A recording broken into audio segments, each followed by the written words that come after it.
1970년대 북한 해군은 이미 상당수의 유도탄 고속정을 보유하고 있었다. 당시 북한 해군이 보유했던 유도탄 고속정은 3차 중동전에서 이스라엘의 굵직함을 격침시켜 세상에 널리 알려진 호마급 유도탄 고속정과 그보다 큰 오사급 유도탄 고속정이었다.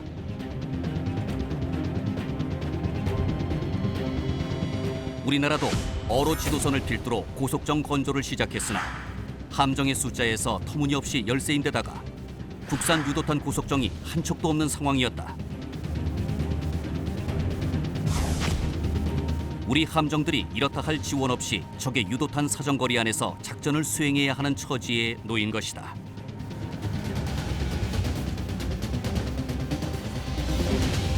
이에 우리나라는 미 해군이 운용 중인 200톤급의 중형 유도탄 고속정 PSMM의 인수를 결정했고 이것이 한국 해군 유도탄 고속정의 시초가 됐다.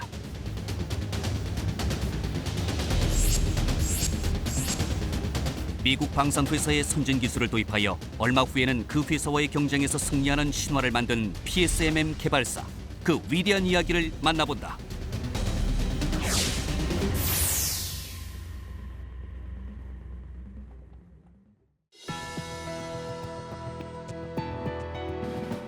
여러분 안녕하십니까? 첨단 국가의 초석, 방위산업의 라미경입니다. 오늘은 지난 시간에 이어 우리나라 최초 미사일 고속정 건조와 첫 함정 수출 이야기 알아보겠습니다. 함께 하실 세 분 소개합니다. 먼저 초창기 해군 고속정 개발에 많은 참여를 하셨고 전역 후에도 우리 함정 개발과 조선산업 세계화를 위해 많은 기여를 해오신 분입니다. 주식회사 소르젠의 김국호 대표 모셨습니다. 안녕하십니까? 김국호입니다. 해군에서 다양한 함정의 설계와 건조에 참여하시고 조함 병과장과 해군 조함단 보단장을 역임하신 함정개발 전문가이시죠. 심희섭 제독 나오셨습니다. 안녕하세요. 심희섭입니다. 마지막으로 우리 해군에서 각종 함정의 함장을 역임하시고 해양군사력과 해군 전투의 전문가이신 배영수 제독 함께 하시겠습니다. 안녕하십니까? 배영수입니다. 네, 오늘 함께해 주셔서 고맙습니다. 우리가 지금 이제 대한민국 해군의 첫 미사일 고속정에 관한 이야기 좀 나누고 있습니다. 배영수 제독님, 이제 고속정이 워낙 작고요, 이 속도를 중시하는 배라서 이 정작 그 안에 사는 사람들이 여러 가지 고생이 많다는 얘기를 좀 몇 차례 해주셨습니다. 특히 이제 고속정에 근무하는 인원은 이제 한 가지 업무만 해서는 안 되고 또 몇 가지 업무를 또 도맡아 해야 한다고 하던데요. 이 PSMM에 근무하실 때 어땠는지 좀 궁금하고요. 예, 전반적으로 이 고속정 근무의 가장 어려운 점은 어떤 것이 있었는가 좀 말씀해 주시죠. 일반적으로 우리 해군에서는 함정의 크기를 기준으로 해서 정, 함 이렇게 크게 구분을 하는데요. 그래서 이제 명확한 톤수의 기준은 별로 없습니다. 실질적으로 이제 한국 해군에서는 PK가 한 이제 80톤급 정도 되고요. 그다음에 PKM이 한 150톤급. 그다음에 이제 PGM이 이제 한 300톤급이 되는데요. 일반적으로 저희 한국 해군에서는 그 PKM과 PK를 이제 정으로 분리를 하고요. 그다음에 PGM도 사실은 국제적인 기준으로는 정에 불과합니다. 그 크기에 비해서 한 300톤인데. 예.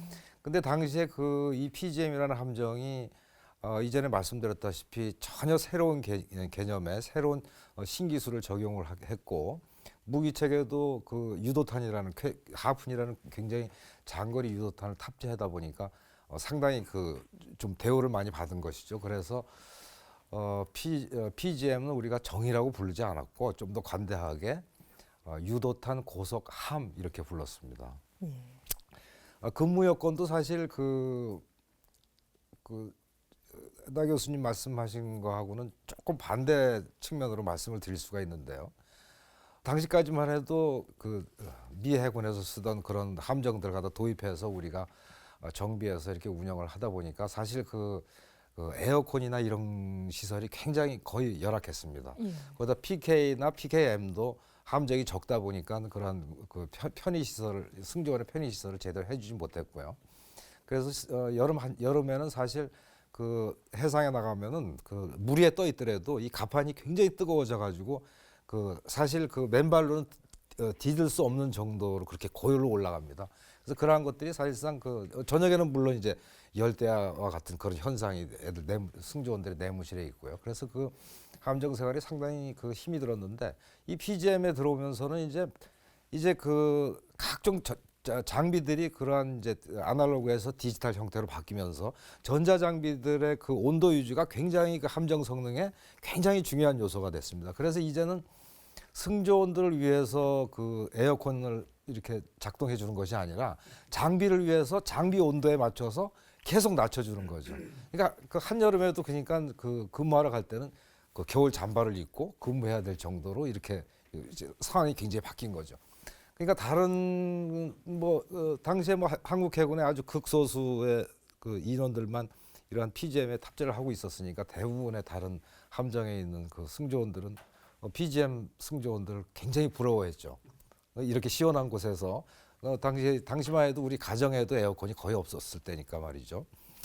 거기다가 이제 물도 사실은 그 함정 생활의 가장 그 어려움 중에 하나가 당시까지만 해도 이제 그 보일러십이고 그렇기 때문에 그 사람을 위해서 물을 쓰는 게 아니라 그 엔진을 돌리기 위해서 물을 더 많이 써야 했습니다. 그래서 사실 그 함정에서의 그 샤워니 세수니 그 해군 특유의 그 물 절약하는 습관을 계속 훈련 시절부터 교육을 시키고 그랬거든요.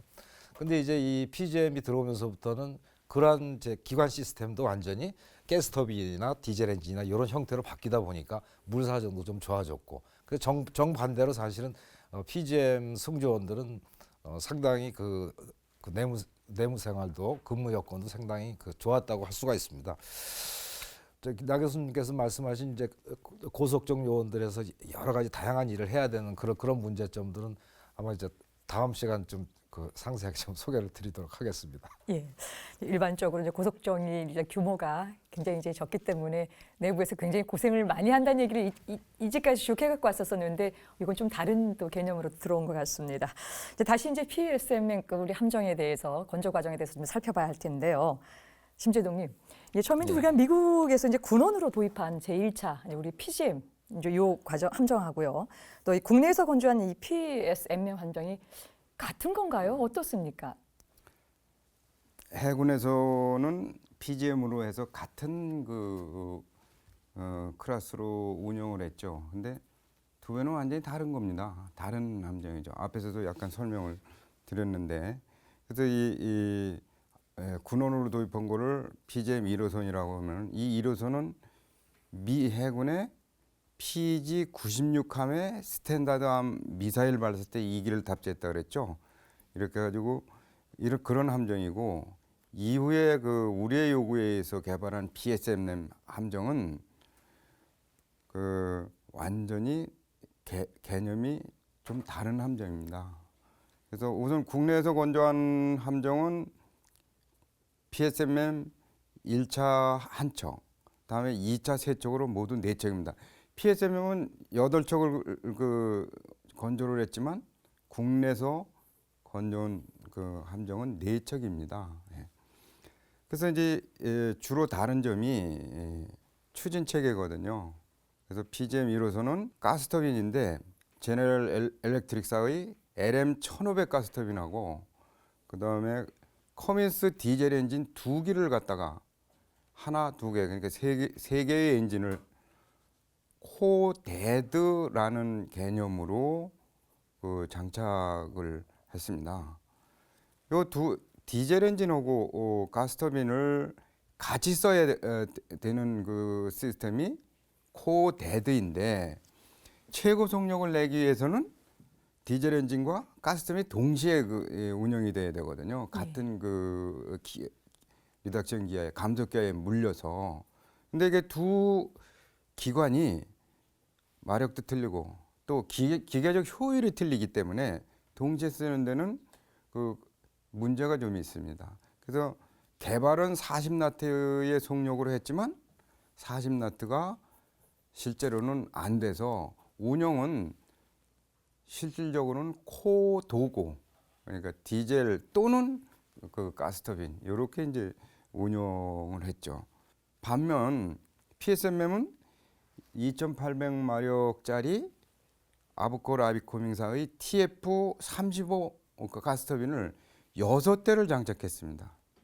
그래가지고 16,800 그 마력의 출력을 얻는데 이것을 우리는 코개그 추진 방식이라고 합니다.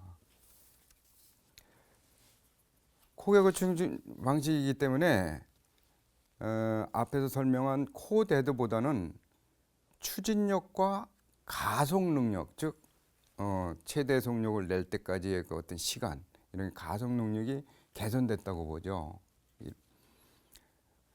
여러 개의 가스터빈을 갖다가 가스터빈을 장착해가지고 하기 때문에 그 장착하기 때문에 기관에 그 공기 흡입하고 그 다음에 그 폐기가 나오는데 폐기를 갖다가 또 배출해야 되는 그 밖으로 배출을 해야 되지 않습니까?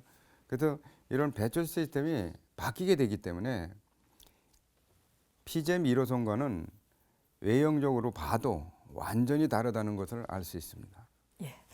PGM과 PSM 같은 듯 서로 다른 이런 차이점을 지금 이제 말씀을 좀 주셨는데요.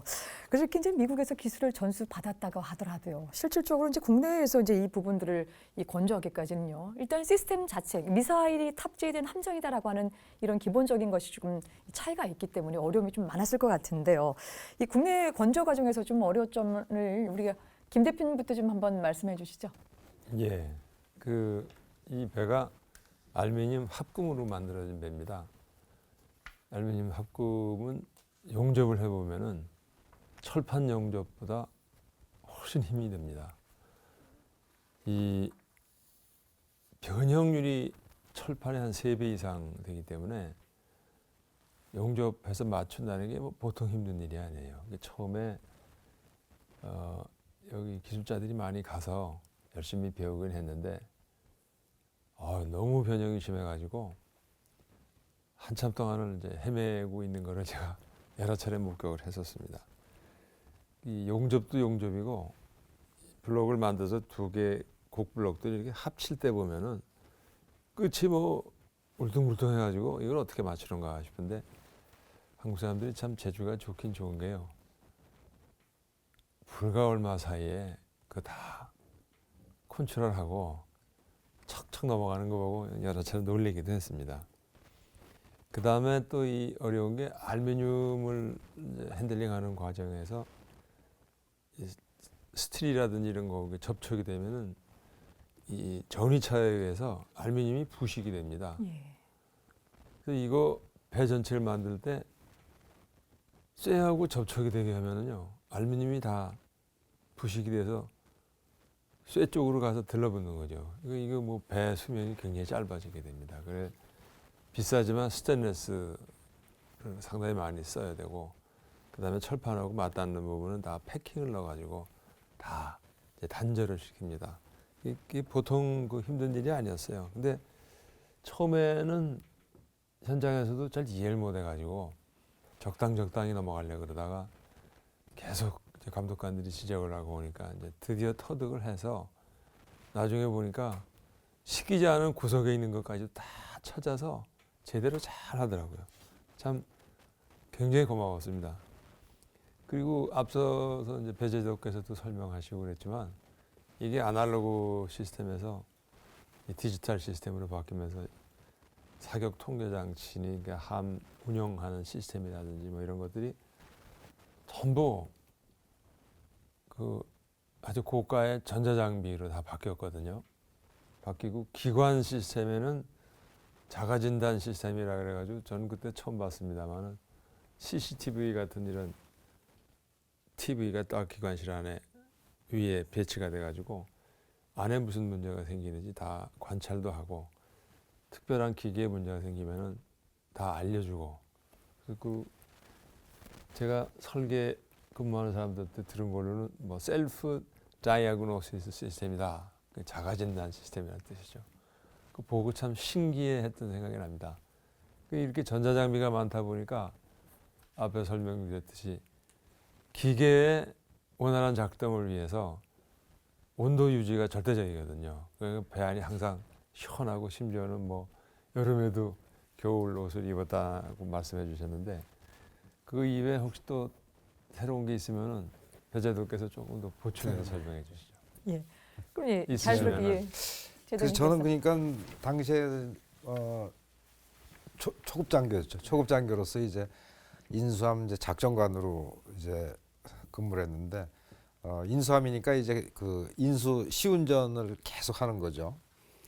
거의 한 그 출동을 못 나가봤습니다.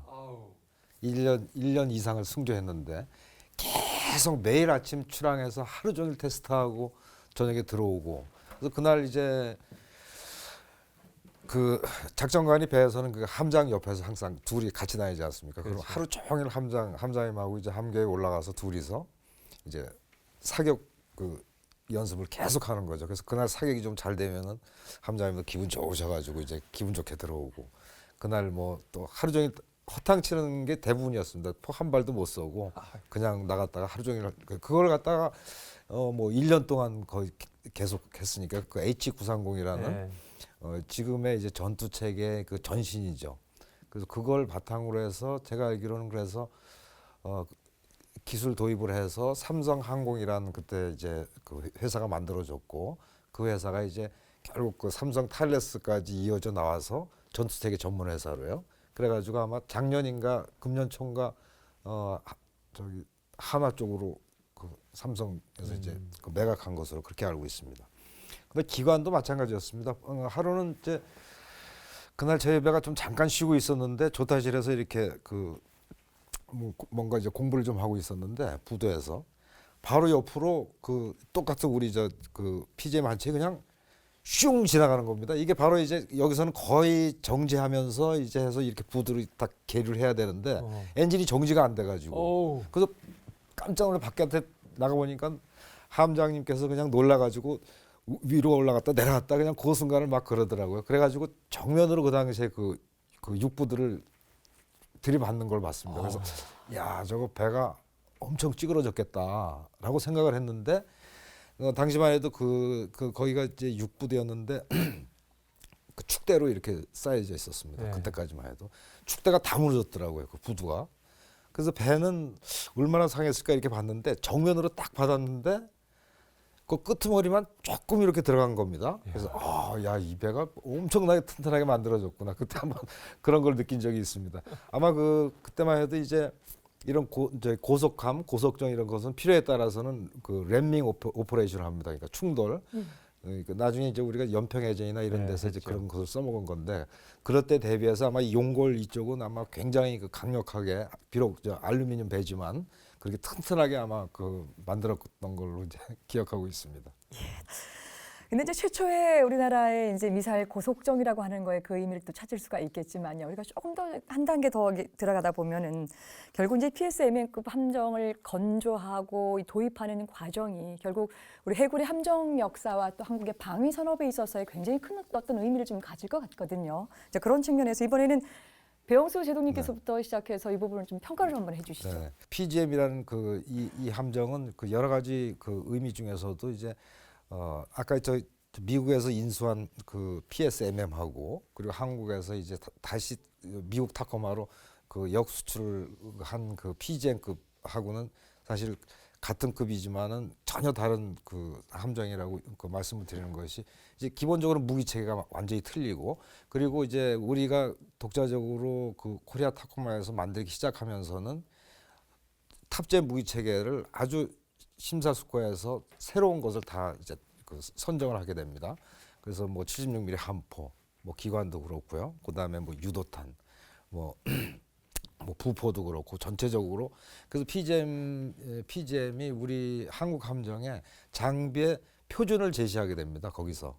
그래서 그 이후에 있는 모든 함정들이 이 배에 탑재한 무기 체계와 장비를 기준으로 해서 쭉쭉쭉쭉 선정을 해나가고, 그래서 국가연에서 또는 저기 방산업체에서 자체에서 연구 개발하는 무기 체계도 이것을 기준으로 해서 계속 그 모방 개발로 해서 76mm도 그 자체에서 개발을 했고, 그다음에 하폰 유도탄도 결국은 우리 국가연에서 거의 성능이 비슷하지만 이것보다 우수한 유도탄을 개발을 해성을 개발해서 모든 함정이 이렇게 탑재하게 되는.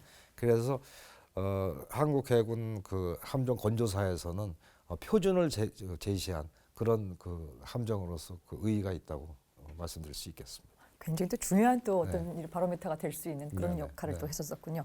이번엔 심희섭 제독께서 지금까지 계속 PSMM은 최초의 기술 도입 건조다 이런 얘기를 제가 모두에 말씀을 드렸는데요. 조감사 측면에서 아주 중요한 영향을 미치게 되죠. 예. 뭐 이제 몇 가지로 구분해서 얘기를 할 수 있는데요. 1차적으로는 뭐니 해도 바로 이 기술 도입 건조를 통해 가지고 그 축적된 기술을 가지고 다음에 그 건조하는 PKM 그리고 바로 또 동시에 시작을 하는 울산함에 지대한 영향을 미치게 됩니다. 제너럴 스페시피케이션이나 디자인 데이터북으로부터 시작을 해서 그 외에 그냥 개인이 습득한 자료 또 개인이 습득한 어떤 기능 모든 걸 막론해 가지고 울산함이 결국은 성공적으로 그렇게 개발이 됐다라는 거는 그런 역량이 상당히 있었던 거 확실한 거죠. 알겠습니다. 이번에 김국호 대표께서 네, 두 분이 뭐 좋은 말씀 많이 해주셨는데 저는 이제 주로 만드는 일에만 평생 종사해 왔기 때문에 돌이켜 보면은 그 당시에 제일 어려운 거는 돈이 없다는 거였습니다. 특히 해외에서 뭘 사오려면 달러가 필요했는데 달러는 더더군다나 구경하기도 힘든 그런 상황에서 다행스럽게도 그 미국이 FMS 펀드라는 걸 공유해 주는 덕분에 이제 1차 그 세척이 계약이 되면서 한 척은 국내에서 짓는 걸로 해갖고 조선소가 하나 만들어졌다고 했지 않습니까? 예. 그게 만들어지면서 많은 엔지니어들이 들어오고 그 다음에 저희 나라 경제 수준이 더 좋아지면서 2차부는 완전히 저희 능력으로 원천 계약을 한국 회사가 하고 2척을 미국에 하청을 주는 그런 모양이 됐다 그러는데 이런 과정을 거치면서 우리도 할 수 있구나 하는 아주 훌륭한 자신감을 터득을 했고 그 다음에 세월이 지나면서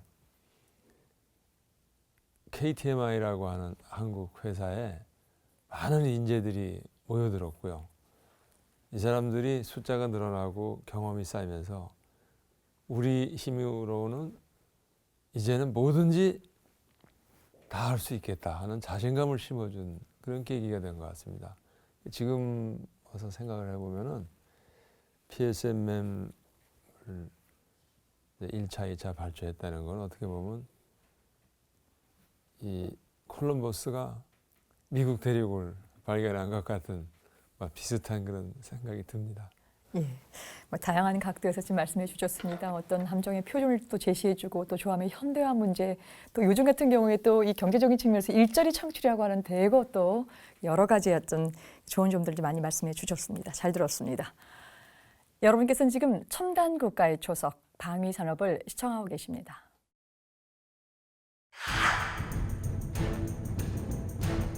독자적 무기체계 개발은 험난하고 좁은 길이다. 많은 나라가 무기체계 개발국이 아닌 수입국에 머무는 이유는 그만큼 무기체계 개발 독립의 길이 어렵기 때문이다.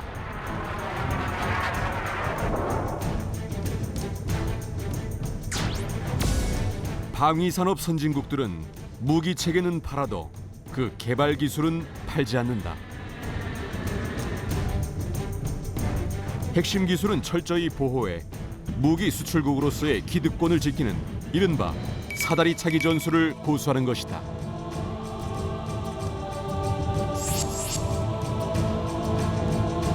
이 때문에 후발 국가들은 무기체계 개발을 위한 기술을 확보하기도 어렵다.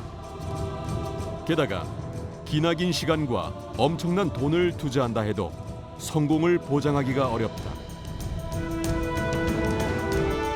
방위산업 후발 국가는 산업 전반이 발달되지 않은 경우가 많아 무기체계 개발 과정에서 수많은 시행착오를 거치게 되는데 국내 여론이 이를 기다려주지 못할 경우 엄청난 비난과 책임 추궁이 뒤따르게 된다.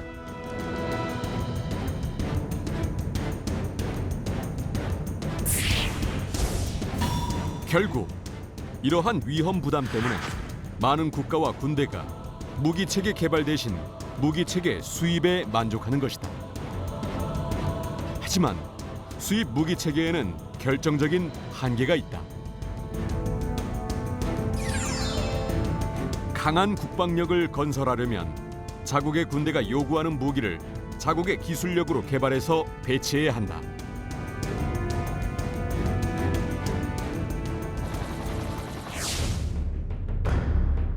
우리 방위 산업이 지난 40여 년 동안 수많은 역경과 위험 부담을 감수하며 거의 모든 무기 체계에서 수입 의존도를 낮추며 독자 개발에 매진한 이유가 바로 여기에 있다. 그리고 이러한 자국형 맞춤 무기 체계 개발의 모범이 바로 우리 해군의 함정 개발사라고 할 수 있다.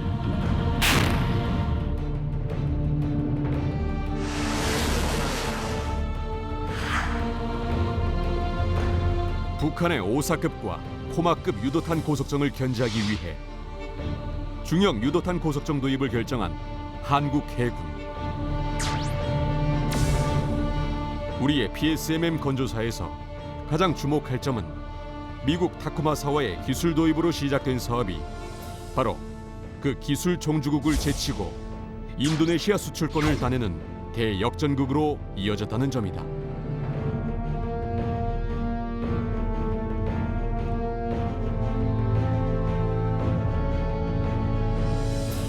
기술 보안을 생명으로 삼는 방위 산업에서 무기체계 수출은 관련 기술의 완벽한 독립을 검증하는 절차라 할 수 있다.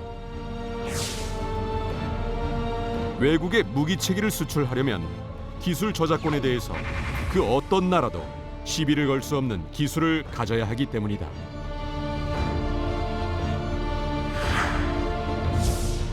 그래서 적지 않은 함정 전문가들은 PSMM을 시작으로 한국 해군의 독자적인 함정 건조 역사가 시작됐다고 평가하기도 한다. 기술 도입 개발이 독자적 무기체계 수출로 이어진 전무후무한 대사건. 대체 무슨 일이 있었던 것일까? 네, VCR 영상 잘 봤습니다.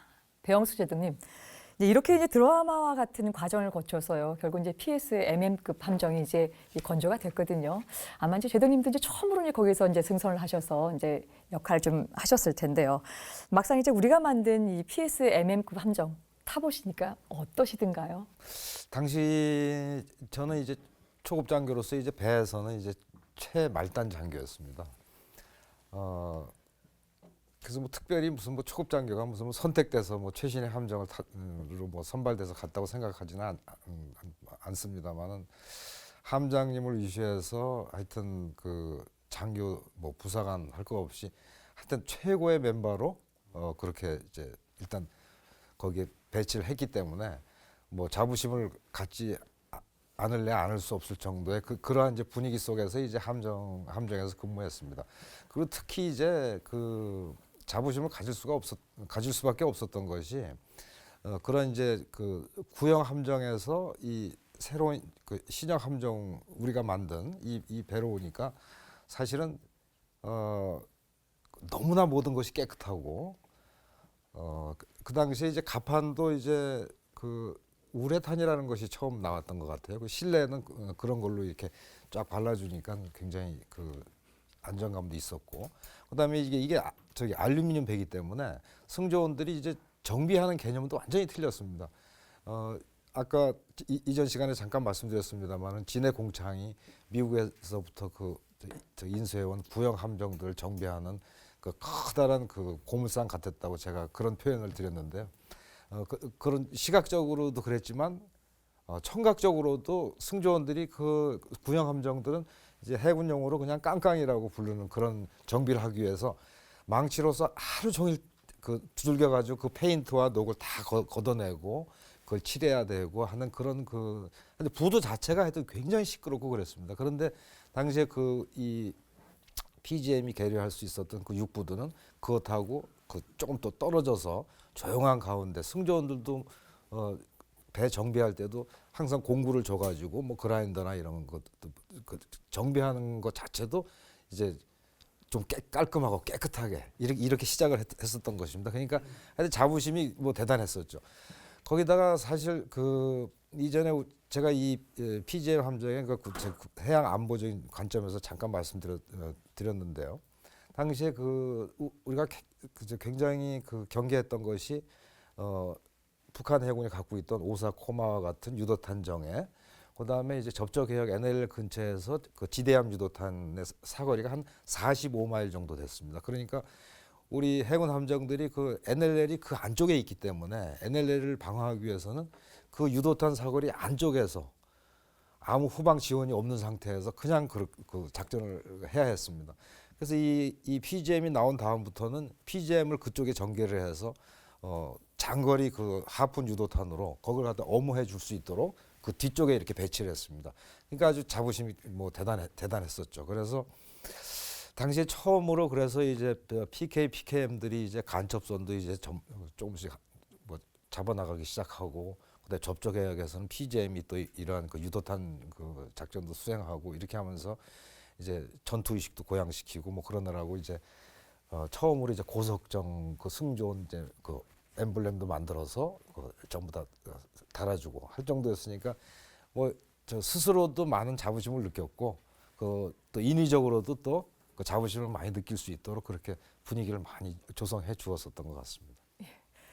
그럼 여기서 한 가지 또 궁금한 게 바로 나오는데요. 이제 PGM급 함정이 이제 우리가 이제 건조해서 직접 이제 그 운영을 했다라고 한다면은 이 북한에서 이에 대응하는 함정은 어떤 것이 있었었고 성능 비교를 했었을 때는 어떤 좀 차이가 좀 있었습니까? 네네. 그래서 사실은 그 PGM 사업이 이제 본격적으로 가게 되고, 그리고 당시 이제 대통령께서도 이제 관심을 가졌던 것이 아마 그 3, 4차 중동전에서의 그 코마급의 그 스틱스 유도탄의 위협, 그것을 곧 북한 해군이 그 많이 가지고 있었다는 것이 그게 이제 그 위험이었었거든요. 그래서 이미 북한 해군이 그러한 오사코마에서 그 스틱스라는 유도탄정을 많이 만들었기 때문에, 그리고 지대함 유도탄 이런 것들을 많이 배치했기 때문에 사실은 그 우리 PGM 사업이 적극적으로 이제 나가게 된 그런 배경일 겁니다. 저희 이제 우리 한국 해군이 가진 그 PGM에 대응해서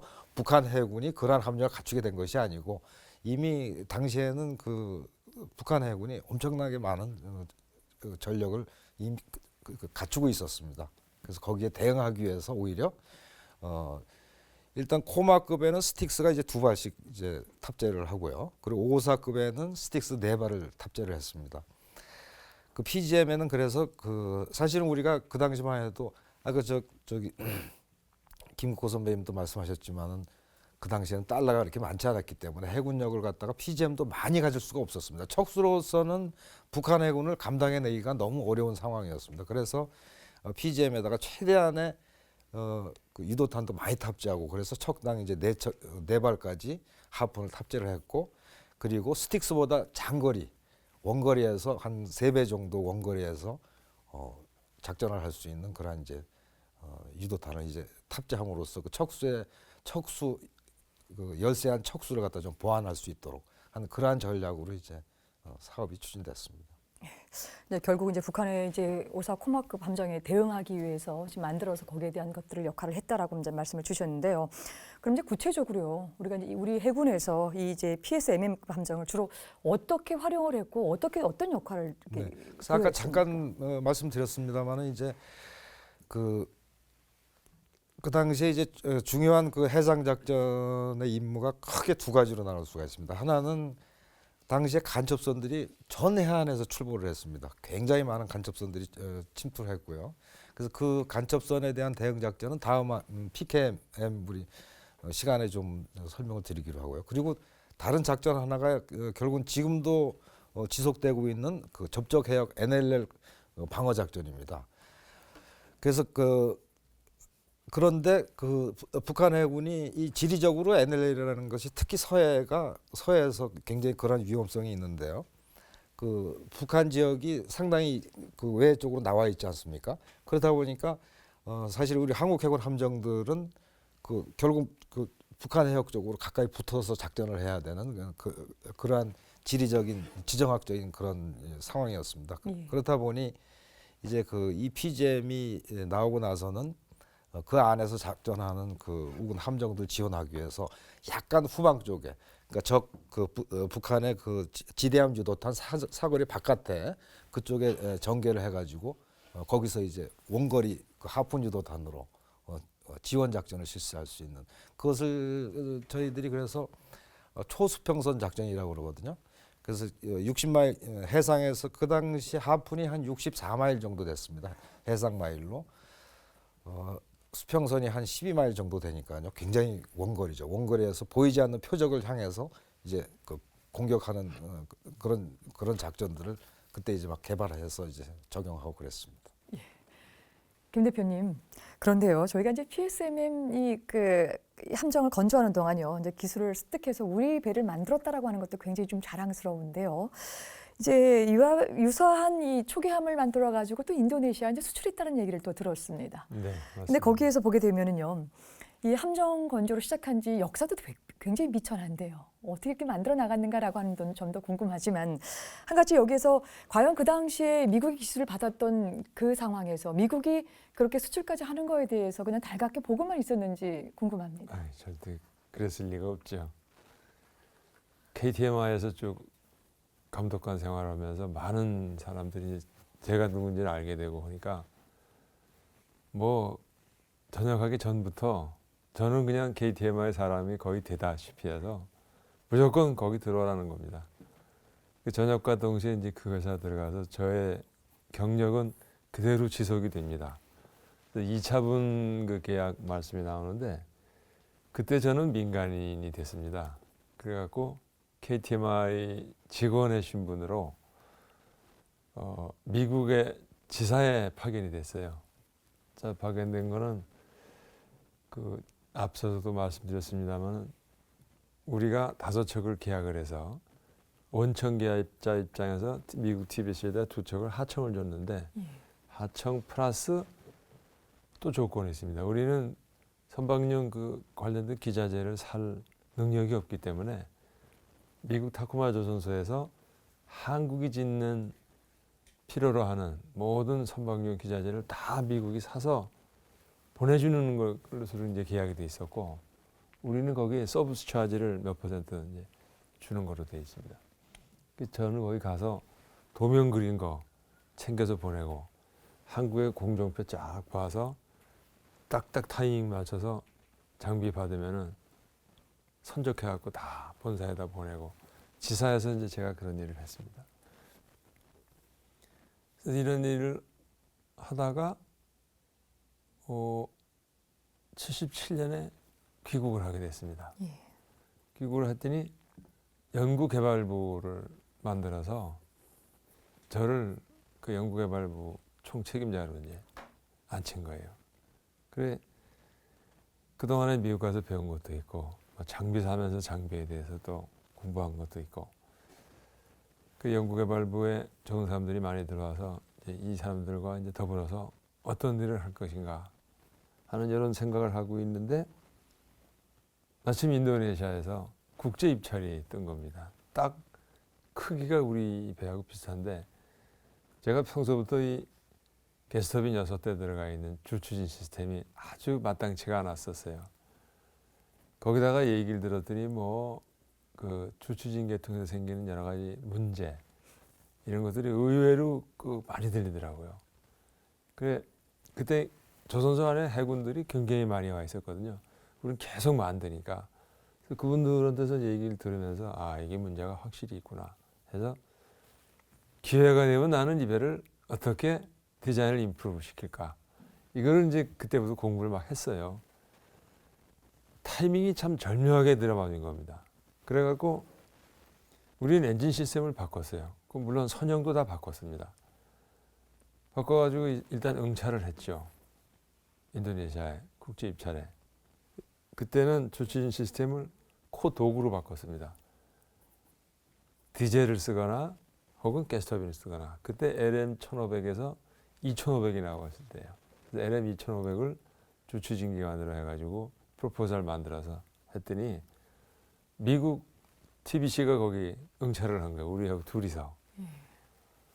이 친구들이 그걸 보더니 말도 안 된다고 자기네 도면을 베껴갖고 지금 회방 놓는 거다 해갖고는 어느 날 한 그룹의 사람이 왔는데 우리를 국제소송을 딱 제기를 해놓고 조사단이 파견된 겁니다. 그래서 몇 월 며칠을 본다 해서 아이고 참 놈들 참 웃기는 놈들이네. 우리가 어떻게 남의 도면을 가지고 국제 입찰에 응찰을 하겠습니까?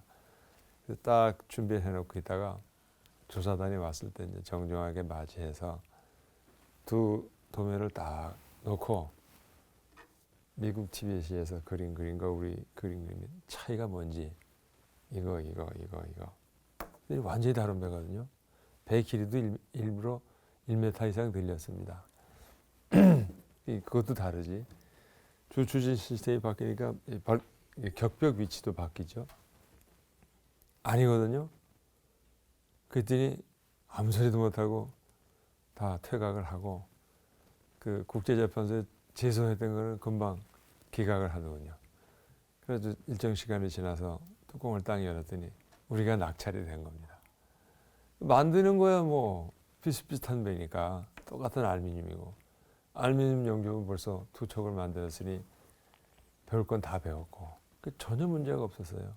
여기서 이제 또 하나 저희가 터득한 거는 장비를 구매하다 보니까 컨트롤 시스템은 A 메이커에서 만들고 기관 시스템은 또 B 메이커 걸 쓰고 이 메이커들마다 다 다른데 서로 사실은 연결돼 갖고 이게 움직이거든요. 그 연결시키는 조그만 부품들이 그건 니네가 공급해야지. 아니다, 그건 너희들가 공급해야지. 이런 것들이 굉장히 많았어요.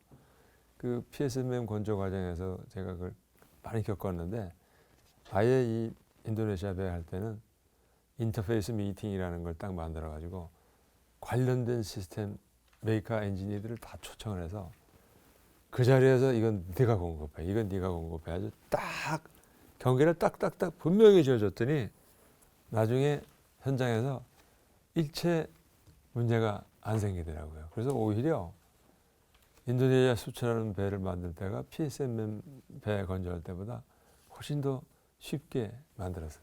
예, 그렇다고 한다면요. 왜 그렇게 우리가 PSMM하고 지금 그 인도네시아 수출했던 PSK에 이렇게 이 차이를 두고 건조를 하셨나요? 근본적인 이유. 그러니까 여기서 지금 뭐 선형의 길이를 좀 넓혔다, 아니면 주추진 체계를 코그를 했다라고 하는 부분들. 네. 뭐 구체적으로 바꾼 이유는? 바꾼 이유는 우선 그 가스터빈 6대를 주추진 기관으로 이용한다는 것은 어떻게 보면 넌센스입니다. 지금은 뭐 세월이 지나서 제가 자신 있게 말씀드릴 수 있지만 그때 그 상황에서도 어떻게 가스터빈 6대를 선박용 주추진 시스템으로 쓸 수가 있어요. 그거는 엔지니어 입장에서는 어떻게 보면 좀 비양심적인 선택이었던 것 같아요. 그래서 그거를 정상적인 시스템으로 바꾼 겁니다. 그 우리가 수출할 때 좋은 물건을 팔아야지 그 품질이 불량한 물건을 팔아서 되겠습니까? 이게 가스터빈 6대가 있으면은 무슨 고장도 잦고요. 이거는 안에 어떤 부분이 고장 나는지를 몰라서 결국 이거 수리하는 방법은 가스터빈 하나를 그냥 드러내고 새 터빈을 거기다 놓는 방법밖에 없습니다. 그래서 이 안에 어떤 부분에 어떤 이상이 있는지는 메이커까지 보내서 무슨 수리를 한다든지 아니면 전문 리페어 시스템을 만들어 갖고 터빈을 오울분해해서 다시 재결합이 가능한 그런 설비를 두든지 엔지니어를 두든지 하기 전에는 참 어려운 거거든요. 그래서 지금 생각해도 이 PSK 주추진 시스템을 디젤과 이제 가스터빈을 이거 혹은 이거 이제 선택해서 쓸 수 있는, 지금 자동차로 얘기하면은 하이브리드 시스템입니다. 저속에서는 배터리 파워로 가고 좀 속도가 빨라지면 배터리는 쉬고 엔진 파워로 가고, 그럼 굉장히 경제적이지 않습니까? 똑같습니다. 저속일 때는 가스터빈이 쉽니다. 쉬고 디젤 엔진이 돌아가는데 디젤 엔진이 내구성이 굉장히 좋아요. 상당히 장기간 오퍼레이션을 해도 전혀 문제가 없습니다. 그러다가 급히 작전이 일어나가지고 고속을 필요로 할 때는 디젤은 쉬십시오 하고 터빈이 딱 돌아갑니다. 그래서 40노트를 내고 나가는데 또 하나 운이 좋았던 게 LM1500 다음에 뉴 모델이 LM2500인데 마력이 좀 높아졌어요. 상당히. 그래가지고 LM2500 한 대로 40노트가 넘어났습니다. 41.5노트인가가 났어요. 그때 기록이.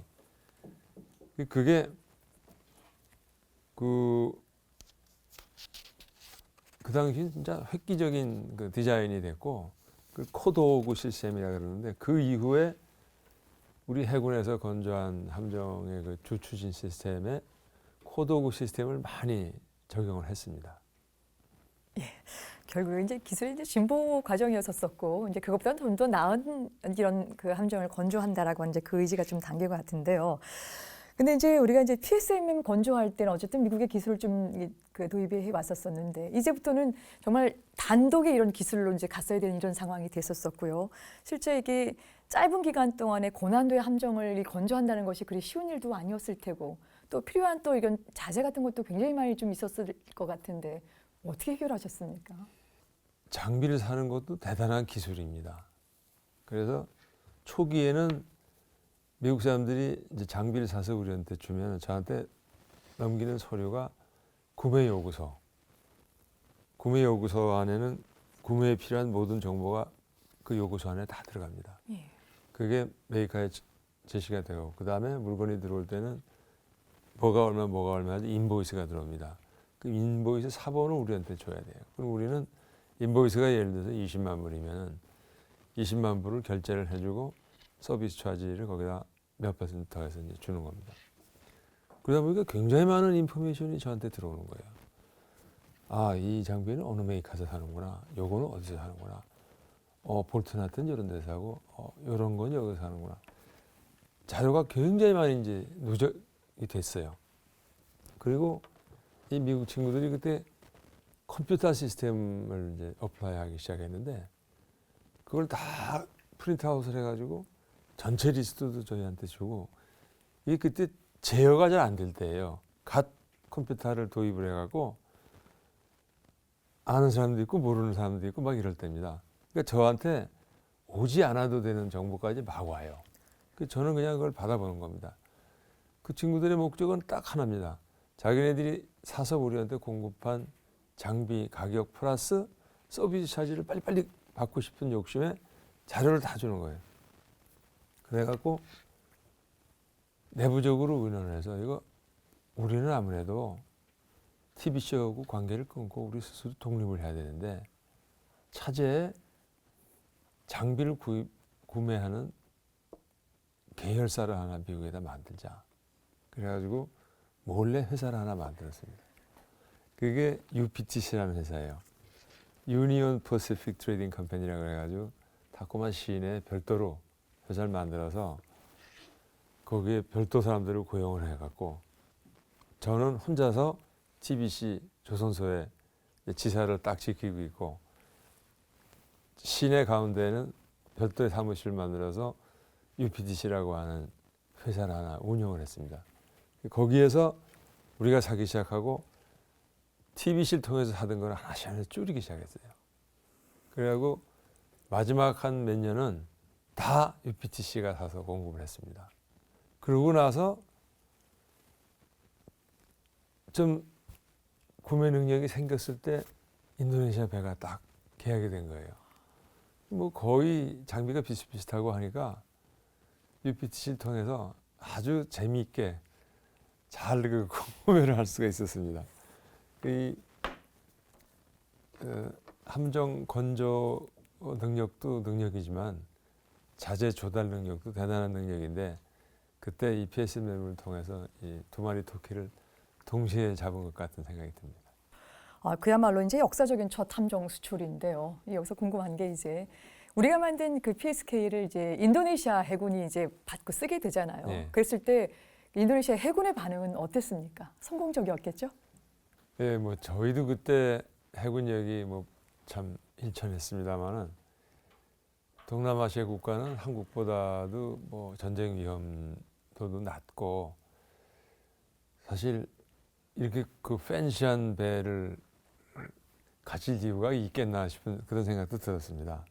거기다가 일본은 뭐 일단 군함 수출은 그때 이제 할 수가 없는 상황이었고, 중국은 그때 전혀 이제 준비가 또 안 된 상태였고, 이렇게 팬시한 배를 만들 수 있는 나라는 유럽의 몇 나라, 한민국하고 미국하고 이렇게밖에 없습니다. 그런데 난데없이 이제 한국에서 하겠다고 나타난 거죠. 그 배를 만들어서 갖고 와 보니까 와, 이 뭐 그렇게 재고 다녔답니다. 제일 앞에 그냥 PSK 4대가 쫙 나와서 그냥 동남아시아 지역 왔다 갔다 하면서, 그러면 각 나라 해군들이 야, 그거 무슨 배냐? 근데 뭐가 이렇게 빨라?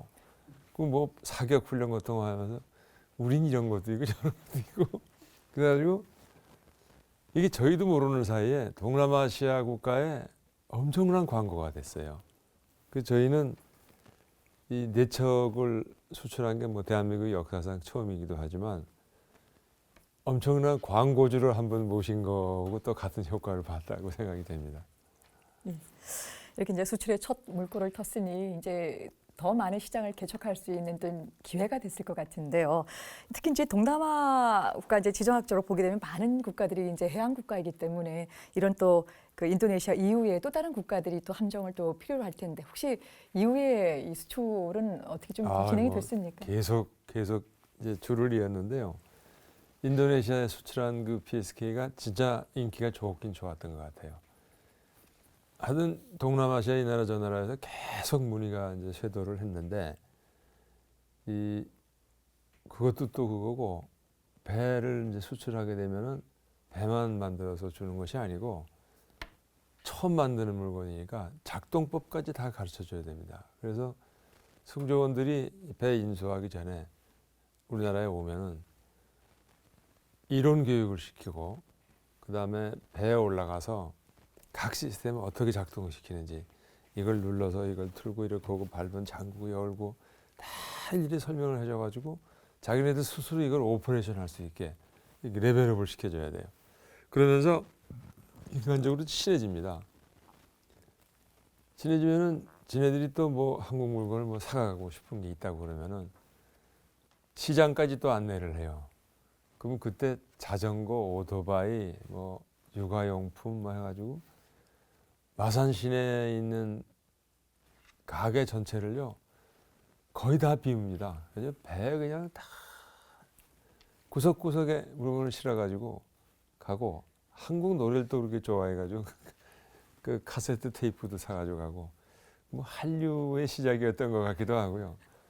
근데 이게 소문이 나더니 태국에서 탄약 운반선을 좀 하나 만들 수 있냐 봤더니 별거 아니에요. 탄약만 실어서 운반만 하면 되는 배. 일종의 어떻게 화물선인데 용도만 군용인 겁니다. 그래서 우리 나름대로 이제 연구개발에서 디자인을 해가지고 이렇게 협의에 의해서 이렇게 하면 되겠냐, 된다. 조금 있더니 또 말레이시아 쪽하고 인도네시아 또 왔어요. 와가지고 상륙정을 필요로 하는데 상륙정도 설계가 가능하냐? 그 우리나라 해군에 그 LST가 많았잖아요. 그거 뭐 가능하다. 그래갖고 그 친구들이 원하는 사이즈 해갖고 우리 해군이 쓰고 있는 배에서 오퍼레이션 컨셉도 좀 배우고 해갖고, 이 멤버들이 좋으니까요. 가서 금방 익히고 와서 금방 그걸 도면화 시켜요. 그래 많이 수출했고, 심지어는 베네수엘라에서도 와가지고 이 회사에서 상륙정을 만들어서 인도네시아에 수출했다는데, 그거 우리도 몇 척 질 수 있겠냐? 그 베네수엘라도 해주고, 그때부터 이 수출 물꼬가 터져가지고 지금은 뭐 코리아 타코마는 없어졌습니다만은 대부분의 수출을 대우가 아마 맡을 것 같습니다. 그래서 심지어 잠수함까지 지금 수출을 하고 있는 상황입니다. 예. 미사일 고속정에 관한 생생한 말씀 세 분 정말 오늘 감사합니다. 첨단 국가의 초석 방위산업, 오늘 준비한 것은 여기까지입니다. 다음 시간에 더 알찬 내용 갖고 찾아뵙겠습니다. 안녕히 계십시오.